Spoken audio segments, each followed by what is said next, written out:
आऊज़ुबिल्लाहिमिनश्शैतानिर्रजीम बिस्मिल्लाहिर्रहमानिर्रहीम अस्सलामु अलैकुम वरहमतुल्लाहि वबरकातुहू। तो बेटा आपने कल कौन सा चैप्टर पढ़े थे? हम composition of matter unit number 7। ठीक है, प्रीवियस लेक्चर कहाँ तक हम करके आए हैं? वैलेंसी तक।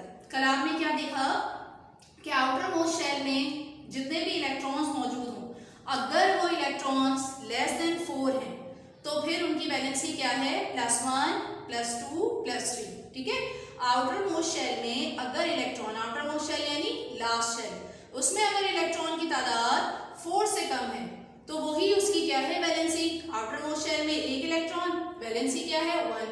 आउटर मोस्ट शेल में 2 इलेक्ट्रॉन, वैलेंसी +2। और आउटर मोस्ट शेल में अगर 3 इलेक्ट्रॉन है तो वैलेंसी क्या है? +3 है। ठीक, अच्छा अगर दूसरे केस में क्या है? माइनस का में वैलेंसी अगर आउटर मोस्ट शेल में 4 इलेक्ट्रॉन से ज्यादा है, जैसे कि अगर आउटर मोस्ट शेल में 5 इलेक्ट्रॉन्स हैं तो उसे अपना ऑक्टेट कंप्लीट करने के लिए कितने इलेक्ट्रॉन्स की जरूरत है मजीद? यस, 3 इलेक्ट्रॉन्स की। तो अब उसकी वैलेंसी क्या हो जाएगी? -3। इसी तरह अगर कोई एक ऐसा एटम है जैसे ऑक्सीजन, आउटर मोस्ट शेल में कितने इलेक्ट्रॉन्स हैं? 6। ऑक्टेट कंप्लीट करने के लिए कितने इलेक्ट्रॉन की मजीद जरूरत है? 2 की। तो उसके साथ कौन सा साइन आ जाएगा? -2। इसी तरह देखें क्लोरीन को, यहाँ स्ट्रक्चर ड्रॉ हुआ है। आउटर मोस्ट शेल में 7 इलेक्ट्रॉन्स हैं, ठीक, और उसे अपना ऑक्टेट कंप्लीट करने के लिए मजीद कितने इलेक्ट्रॉन की जरूरत है? 1 की। तो यहाँ कौन सा साइन के साथ बनाएगा? माइनस के साथ। ठीक है, तो ये तो हमारा प्रीवियस लेक्चर था या प्रीवियस नॉलेज थी। ठीक है, अब हम क्या करें? देखें, हम ये बात कर चुके हैं कि तमाम के तमाम एटम क्या चाहते हैं? अपने आप को स्टेबल करना। ठीक, स्टेबल करने के लिए उनके पास क्या क्या तरीके हैं? या तो भाई वो क्या करते हैं कि अपने आउटर मोस्ट शेल में से इलेक्ट्रॉन्स को लूज करते हैं, या फिर वो अपने आउटर मोस्ट शेल में मजीद इलेक्ट्रॉन्स को गेन करते हैं। अब ये जो लूजिंग और गेनिंग ऑफ इलेक्ट्रॉन्स है, ये करने से वो क्या बन जाते हैं? एटम्स। अब वो एटम नहीं रहते बल्कि क्या बन जाते हैं? आयंस बन जाते हैं। और आज का हमारा टॉपिक क्या है? Formation of ions. The atoms of elements can obtain full shells by losing और gaining electrons and becomes ion. कि एटम आयन कैसे बन रहा है भाई? क्योंकि उसे अपना क्या करना है? ऑक्टेट कंप्लीट करना है। और ऑक्टेट कंप्लीट करने के लिए वो क्या इलेक्ट्रॉन को लूज या गेन कर रहा है, और किसमें कन्वर्ट हो रहा है? आयंस में। ठीक, अब यहाँ देखें, if atom lose electrons and they become positive या cation in case of sodium, ये देखिए आपको पता है सोडियम का सिंबल Na, एटॉमिक नंबर 11। अच्छा, हम ये बात जानते हैं कि जितने नंबर ऑफ प्रोटॉन्स होते हैं किसी भी एटम में, उतने ही नंबर ऑफ इलेक्ट्रॉन्स हैं, यानी पॉजिटिव और नेगेटिव दोनों चार्जेस इक्वल हैं, दोनों कैंसिल हो जाते हैं और एटम क्या हो जाता है? हमारा न्यूट्रल हो जाता है, या न्यूट्रल होता है एटम हमारा। ठीक है, अब सोडियम को देखें, इसके इलेक्ट्रॉन्स को अरेंज करवाइए इनके शेल्स में। मैक्सिमम फर्स्ट शेल में कितने इलेक्ट्रॉन्स आ जाते हैं? 2। सेकंड में मैक्सिमम कितने? 8, क्योंकि आपको पता है कि सेकंड शेल से हर शेल ये चाहता है कि मैक्सिमम उसके अंदर 8 इलेक्ट्रॉन्स हो। ठीक, फिर थर्ड शेल में अभी 10 हो गए ना, 1 बचा।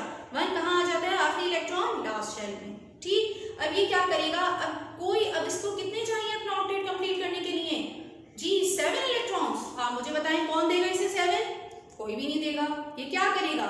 ये अपना एक इलेक्ट्रॉन लूज कर देगा। और जो भी एटम अपना इलेक्ट्रॉन लूज करता है तो वो कौन सा आयन बन जाता है? पॉजिटिव आयन, जिसे हम क्या कहते हैं? उसे हम कैटाइन कहते हैं। ठीक, आप देखें प्रीवियस देख चुकी है ना, मैग्नीशियम की वैलेंसी आपने क्या पढ़ी थी? +2, क्योंकि उसके आखिरी शेल में 2 इलेक्ट्रॉन है और वो स्टेबिलिटी के लिए उनको लूज कर देता है। इसी तरीके से एल्यूमिनियम की +3, ये भी क्या करता है? ऑक्टेट कंप्लीट करने के लिए 3 इलेक्ट्रॉन लूज कर देगा और इसके ऊपर क्या चार्ज आ जाएगा? +3 का। ठीक, अच्छा अब इसी तरह आपने पॉजिटिव वैलेंसी देखी या कैटाइन की फॉर्मेशन देखी। अब आप दूसरी तरफ एग्जाम्पल देखें। ये क्या है हमारे पास? दूसरा एटम किसका है? क्लोरीन का। एटॉमिक नंबर ऑफ प्रोटॉन 17, तो यकीनन इलेक्ट्रॉन भी कितने? 17। क्या है अरेंजमेंट इलेक्ट्रॉन की? First shell 2 electron, second shell 8 electron, last shell में कितने होंगे भाई? 2 और 8 10 हो गए ना। अब आखिर में 7 बचे, तो 2 4 6 और 1 7। यानी आउटर मोस्ट शेल कंप्लीट करने के लिए मजीद कितने इलेक्ट्रॉन की जरूरत है? एक की। अब इसने चूंकि एक इलेक्ट्रॉन गेन किया है तो इसके ऊपर नेगेटिव चार्ज आएगा, ठीक है, और ये क्या बन जाएगा? एनाइन बन जाएगा, और एनाइन को हम क्या कहते हैं?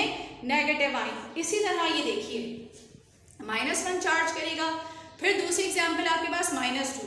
आपने ऑक्सीजन का स्ट्रक्चर पढ़ा था, आउटर मोस्ट शेल में कितने इलेक्ट्रॉन्स होते हैं? 6। 2 इलेक्ट्रॉन गेन करेगा तो चार्ज क्या आ जाएगा? -2। इसी तरीके से आपने नाइट्रोजन की एग्जाम्पल देखी थी, आउटर मोस्ट शेल में 5 इलेक्ट्रॉन थे, ऑक्टेट कंप्लीट करने के लिए 3 की रिक्वायरमेंट थी, तो इससे 3 इलेक्ट्रॉन किसी से लेगा, क्योंकि देखें 7 है, 7 इलेक्ट्रॉन क्लोरीन के, वो अपने लूज नहीं कर सकता 7। इसी तरह ऑक्सीजन के आउटर मोस्ट शेल में 6 इलेक्ट्रॉन्स हैं, जो उसके लिए पॉसिबल नहीं है इलेक्ट्रॉन को लूज करना, उसके लिए आसान है कि वो 2 इलेक्ट्रॉन गेन कर ले। इसी तरह बेटे नाइट्रोजन के केस में देखिए कि 5 इलेक्ट्रॉन उसके पास हैं ऑलरेडी, सिर्फ 3 की जरूरत है, 3 की रिक्वायरमेंट, तो वो क्या करेगा? 3 किसी से ले लेगा। और जब भी कोई एटम इलेक्ट्रॉन को लेता है, या तो वो 1 इलेक्ट्रॉन लेगा या 2 लेगा या ज्यादा से ज्यादा 3, तो हर केस में उसके ऊपर कौन सा चार्ज आ जाएगा? Negative charge. 1 इलेक्ट्रॉन लिया -1, 2 इलेक्ट्रॉन लिए -2, 3 इलेक्ट्रॉन्स लिए -3। और ये सारा काम हो क्यों रहा है? एटम अपने आप को स्टेबल कर रहा है by completing their outermost shell, ठीक है। तो यहां देख लीजिए, आपने देख लिया कि कैटाइन की फॉर्मेशन कैसे हो रही है, यानी पॉजिटिव आयन की। कोई भी एटम आखिरी शेल से इलेक्ट्रॉन को लूज कर रहा है, ठीक। ये देखिए सोडियम 281 आखिरी शेल में 1 इलेक्ट्रॉन था, लूज कर दिया और क्या बन गया? Positive cation. इसी तरह क्लोरीन में देखिए, यहाँ भी क्या हुआ? 287 1 इलेक्ट्रॉन की रिक्वायरमेंट है, 1 इलेक्ट्रॉन ले लेगा और क्या बन जाएगा? नेगेटिव या एनाइन। ओके, अब देखें बनने के बाद, आइंस की फॉर्मेशन के बाद इनका स्ट्रक्चर कुछ इस तरह से होगा। ये सोडियम, ठीक है, फर्स्ट शेल में कितने? 2 इलेक्ट्रॉन्स, और आखिरी शेल में कितने? 8 इलेक्ट्रॉन्स। अब लास्ट शेल में उसका 1 था ना, हम ये बात पहले ही कर चुके हैं कि भाई सोडियम को 7 इलेक्ट्रॉन्स कौन देगा? कोई भी नहीं देगा। उसके लिए ये आसान है कि वो अपना 1 इलेक्ट्रॉन लूज कर दे और अपने आप को किसमें कन्वर्ट करा ले? पॉजिटिव आयन में। ये देखें 2 और 8, ठीक है। अब इसका सेकेंड शेल ही क्या बन जाएगा? Outermost shell. और इस तरह से सोडियम ने, कैटाइन ने अपने आप को क्या कर लिया है? स्टेबल कर लिया। लेकिन अब यहाँ हुआ क्या? आपको मालूम है कि जितने नंबर ऑफ प्रोटॉन्स होते हैं उतने ही नंबर ऑफ इलेक्ट्रॉन्स भी होते हैं। लेकिन सोडियम के केस में, एटम में तो ये बिल्कुल ठीक था, लेकिन आयन में ऐसा नहीं हुआ। आयन में क्या हुआ कि प्रोटॉन या पॉजिटिव चार्ज तो 11 ही रहा, क्योंकि अगर इसमें कमी या ज्यादती हो गई तो फिर एटम क्या हो जाएगा? चेंज हो जाएगा।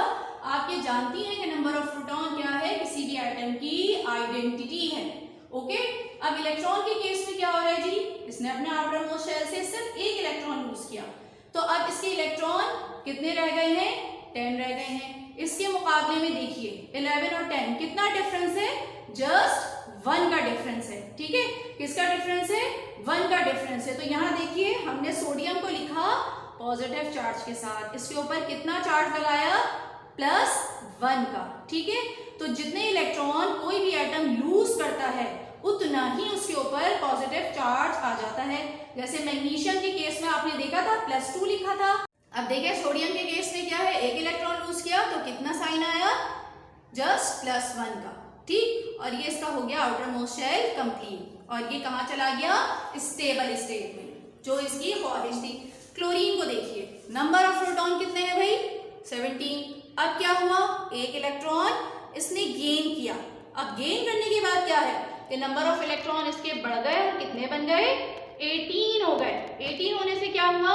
इसका आउटर मोस्ट शेल कंप्लीट हुआ, ये एनाइन या नेगेटिव आयन बना और कहाँ चला गया? बिल्कुल अपनी स्टेबल स्टेट में। अच्छा, यहाँ आप देखें कि ये इलेक्ट्रॉन आया कहाँ से है? ये सोडियम से आया है, ठीक है। ये इलेक्ट्रॉन कहाँ से ट्रांसफर हुआ? कि जो सोडियम का आउटर मोस्ट शेल था ना, जो सोडियम का आउटर मोस्ट शेल था, ये देखिए इसमें ये 1 इलेक्ट्रॉन है, ये इलेक्ट्रॉन ट्रांसफर हो रहा है। ट्रांसफर होके कहाँ आ रहा है? क्लोरीन के आउटर मोस्ट शेल में। और शेल में आने के बाद ये क्या कर रहा है? क्लोरीन का आउटर मोस्ट शेल कंप्लीट करवा रहा है, यानी ये क्या बन गया? स्टेबल बन गया। अब एक पॉजिटिव और एक आयन क्या है, नेगेटिव, ठीक है। एक आयन पॉजिटिव और एक आयन नेगेटिव। जब कभी आपने देखा होगा कि दो ऑपोजिट चार्जेस हो तो वो क्या करते हैं, एक दूसरे को अट्रैक्ट करते हैं। वो ऐसे ही नहीं छोड़ जाते बल्कि क्या होते हैं, एक दूसरे को अट्रैक्ट करते हैं अपनी तरफ, और अट्रैक्ट करने के बाद वो एक स्टेबल कंपाउंड की स्टेट में आ जाते हैं। जैसे सोडियम और क्लोराइड, इन दोनों ने आपस में क्या किया, इस तरह से अट्रैक्ट हुए और हमें एक कंपाउंड मिला जिसे हम NaCl कहते हैं, कॉमन सॉल्ट, जो यकीनन आप अपने घरों में खानों में इस्तेमाल करती हैं, नमक जानती हैं ना, ठीक है। तो एक इलेक्ट्रॉन जो सोडियम ने दिया वो कंप्लीटली ट्रांसफर होके कहाँ आ गया, क्लोराइड आयन के आउटर मोस्ट शेल में, और हमें क्या मिल गया, NaCl। ठीक, याद रखिएगा कि आउटर मोस्ट शेल सोडियम का भी कंप्लीट है, outermost shell chloride ion का भी कंप्लीट। लेकिन अब ये ऐसे ही नहीं रहेंगे क्योंकि आयन क्या होते हैं, हाईली रिएक्टिव होते हैं। ये चाहते हैं फौरन किसी के साथ रिएक्शन करना क्योंकि ये चार्ज पार्टिकल है। इनको जहां पॉजिटिव को नेगेटिव नजर आएगा उसे अट्रैक्ट कर लेगा, नेगेटिव को पॉजिटिव नजर आएगा वो उसे अट्रैक्ट कर लेगा। तो देखिए आयंस हमने क्या पढ़े, क्या है आयंस, कोई भी ऐसा एटम जो आयन बन जाए, कब, जब इलेक्ट्रॉन को लूज या गेन करे। ठीक, आयन कितने टाइप्स के हैं भाई, दो टाइप के हैं, या तो पॉजिटिव कैटाइन है या नेगेटिव एनाइन है। कैरेक्टरिस्टिक क्या होती हैं, पहली बात चार्ज पार्टिकल, इनके ऊपर हमेशा क्या होगा, चार्ज होगा, जैसे हमने सोडियम और क्लोराइड के केस में देखा। दूसरी बात unequal number of protons and electrons, ये देखें प्रोटॉन इलेक्ट्रॉन अनइक्वल है, 11 और 10, यहां भी देख लीजिए 17 और 18। अच्छा देखें, अब हमने कर लिया ना कि unequal number of proton and electron है। अब हमें पता कैसे चलता है, देखिए हमें पता इस तरह चलता है। आपने सोडियम का केस देखा, सोडियम में प्रोटॉन तो चेंज नहीं हुए, वो 11 के 11 रहे, लेकिन इलेक्ट्रॉन्स क्या हुए, कम हो गए।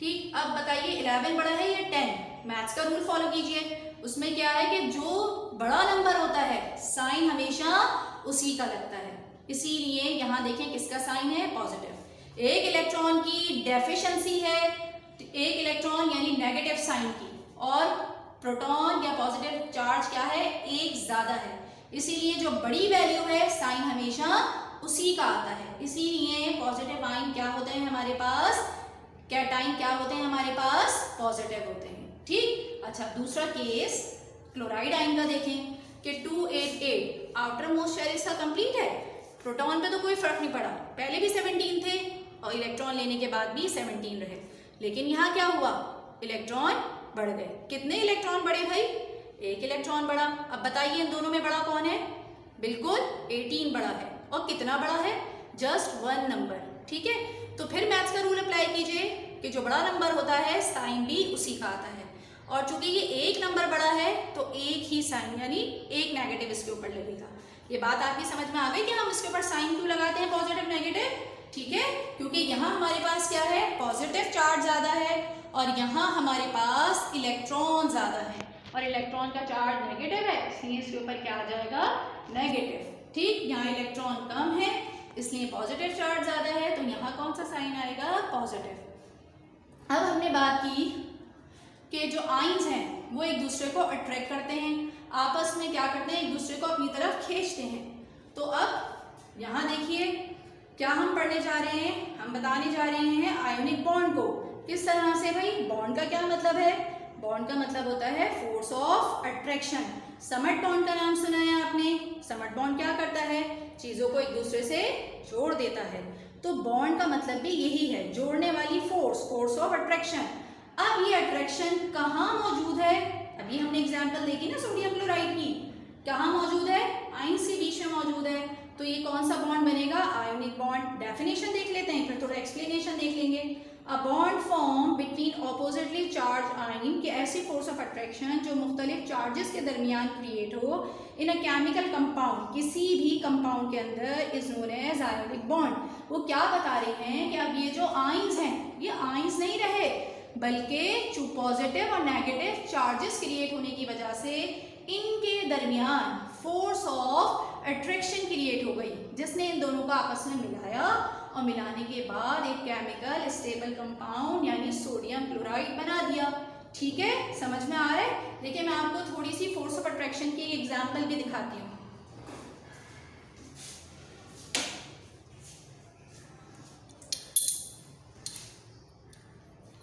देखिए ये मैग्नेट है ना, ये क्या हो रहा है, ये देखें जैसे जैसे मैं करीब ला रही हूँ ये बिल्कुल एकदम ताकत से एक दूसरे से जोड़ रहे हैं, यानी ऐसी फोर्स जो क्या कर रही है आपस में एक दूसरे को जोड़ रही है। देखिए ब्लू और रेड यानी मुख्तलिफ ऑपोजिट साइड्स, ऑपोजिट पोल क्या कर रहे हैं एक दूसरे को, ये देखिए पर देखिए अट्रैक्ट कर रहे हैं। तो फोर्स ऑफ अट्रैक्शन जो मौजूद तो होती है, एग्जिस्ट करती है, लेकिन मुझे और आपको नज़र नहीं आती। तो इसी तरह इन आइंस के बीच में जैसे ऑपोजिट पोल के दरमियान फोर्स ऑफ अट्रैक्शन मौजूद है, इसी तरह ऑपोजिट आइंस के दरमियान भी क्या मौजूद होती है, फोर्स ऑफ अट्रैक्शन। और ये फोर्स ऑफ अट्रैक्शन क्या करती है, इन दोनों को एक दूसरे से जोड़ देती है और ये आयन किस में कन्वर्ट हो जाते हैं, किसी भी कंपाउंड में, स्टेबल कंपाउंड में।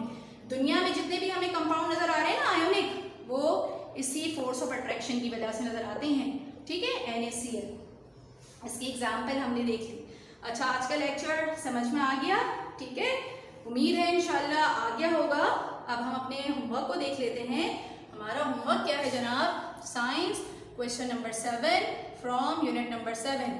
कहाँ मौजूद होगा ये, पेज नंबर 66। चलिए जी, जर्नल में भी देख लेते हैं और बुक में भी देख लेते हैं। जर्नल बुक में देखिए, draw diagram to show what happen when a sodium atom reacts with a chlorine atom. ठीक है, ये क्वेश्चन यहाँ लिखा हुआ है और डायग्राम देखिए यहाँ इस तरह से बनी हुई है। ये पहले क्या है, एटम्स हमने ड्रॉ किए हैं सोडियम और क्लोरीन का, कि इनकी इलेक्ट्रॉनिक कॉन्फ़िगरेशन भी दिखाई हुई है, शेल भी दिखाए हुए हैं, नंबर ऑफ इलेक्ट्रॉन्स भी। उसके बाद आप क्या कर रही हैं भाई, सोडियम और क्लोराइड को आयन में कन्वर्ट होता हुआ दिखा रही हैं कि किस तरह आउटर मोस्ट शेल इनका कंप्लीट हो रहा है, किस तरह इनके ऊपर पॉजिटिव और नेगेटिव चार्ज आ रहा है। ठीक है, इस तरह आपको ये क्वेश्चन करना है। इस तरह करके कर लेंगी तो आराम से चारों डायग्राम बन जाएंगी। आप चाहें तो इस तरह से भी कर सकती हैं कि दो डायग्राम, दो एटम सोडियम और क्लोरीन के ऊपर बना दें, सोडियम आयन क्लोराइड आयन नीचे बना दें। जैसा करना चाहें वैसा कर सकती हैं। ओके जी, आज के लिए इतना ही। कल मिलेंगे नेक्स्ट लेक्चर में। अल्लाह हाफ़िज़।